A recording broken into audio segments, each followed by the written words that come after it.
கோவையை அடுத்த மேட்டுப்பாளையத்தில் நடைபெற்ற ஆடிக்குண்டம் விழாவில் பல்லாயிரக்கணக்கான பக்தர்கள் கலந்து கொண்டு தீ மிதித்து அம்மனை வழிபட்டனர்.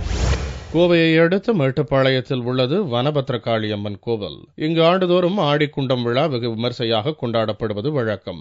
இந்த ஆண்டு ஆடிக்குண்டம் விழாவை முன்னிட்டு 25ஆம் தேதி இரவு குண்டம் திறக்கப்பட்டு 36 அடி நீளமும் 3 அடி அகலமும் உள்ள குழியில் 9 டன் விறகுகளை கொண்டு குண்டம் உருவாக்கப்பட்டது. அதிகாலை 4 மணிக்கு பவானி ஆற்றிலிருந்து துவங்கிய அம்மன் அழைப்புக்கு பின்னர் காலை 6:30 மணிக்கு குண்டம் எதிரே சிறப்பு மலர் அலங்காரத்துடன் வனபத்ரகாளி அம்மன் பக்தர்களுக்கு காட்சியளித்தார். பின்னர் குண்டத்திற்கு சிறப்பு பூஜை செய்யப்பட்டு பூசாரி முதலில் இறங்க, அவரை தொடர்ந்து சிறுவர்கள், சிறுமியர்கள் என வயது வித்தியாசம் இல்லாமல் நீண்ட வரிசையில் பக்தர்கள் பலர் குண்டத்தில் இறங்கி தங்கள் நேர்த்திக்கடனை செலுத்தினர்.